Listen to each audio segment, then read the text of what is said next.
ನಮಸ್ಕಾರ. ಇದು ವೆಂಗಯ್ಯ ಲೇಕ್ನ ಚಿತ್ರಣ, ಇವತ್ತಿನ ಚಿತ್ರಣ ಅಂದರೆ 16/10/2025. ಸೊ ಇಲ್ಲಿ ನೋಡ್ಬೋದು, ಈ SWD ಕ್ಲೀನಿಂಗ್ ಪ್ರೋಸೆಸ್ಸಲ್ಲಿ ಇನ್ಲೆಟಿಂದ ಈ ಕೊಳಚೆ ನೀರು ಕೆರೆ ಸೇರ್ತಾಯಿದೆ. ಇದು ತುಂಬ ಚೆನ್ನಾಗಿತ್ತು. ಈ ನಡುವೆ ಬೀಳ್ದಂಥ ಮಳೆ ನೀರು ನಿಂತು ತುಂಬ ಚೆನ್ನಾಗಿತ್ತು. ಅಂದರೆ ನಮ್ಮದು ಏನು bring back the glory of the lake ಅಂತ ನಾವೇನು ಕಾನ್ಸೆಪ್ಟ್ ಇಟ್ಕೊಂಡು ವಾಲಂಟ್ರಿಂಗ್ ಮಾಡ್ತಾಯಿದ್ರು ಈ ಸೇವ್ ವೆಂಗಯ್ಯ ಲೇಕ್ ವಾಲಂಟಿಯರ್ಸು, ತುಂಬ ಖುಷಿಯಾಗಿದ್ದರು.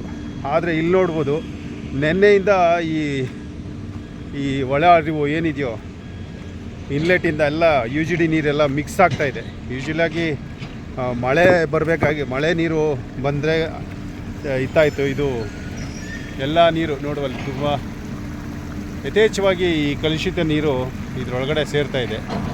ಅಂದರೆ ಇಲ್ಲಿ ನೋಡ್ಬೋದು, ಬ್ಲ್ಯಾಕ್ ಆಗಿದೆ ನೀರು. ಈ UGD ನೀರು ಏನಿದೆಯೋ ಅದು ಒಳಗಡೆ ಹರಿತಾ ಇದೆ. ಈ ಕೆರೆ ಕಲುಷಿತಗೊಳ್ಳೋಕ್ಕಿಂತ ಮುಂಚೆ ಇದನ್ನು ಸ್ವಲ್ಪ ಪ್ರಿವೆಂಟ್ ಮಾಡಿ ಡೈವರ್ಷನ್ ಕೊಟ್ಟಿದ್ದಾರಲ್ವ, ಆ ಡೈವರ್ಷನ್ಗೆ ಮಾಡಿದಾಗ ಈ ಒಳ ಹರಿವು ನಿಲ್ಲುತ್ತೆ. Thank you.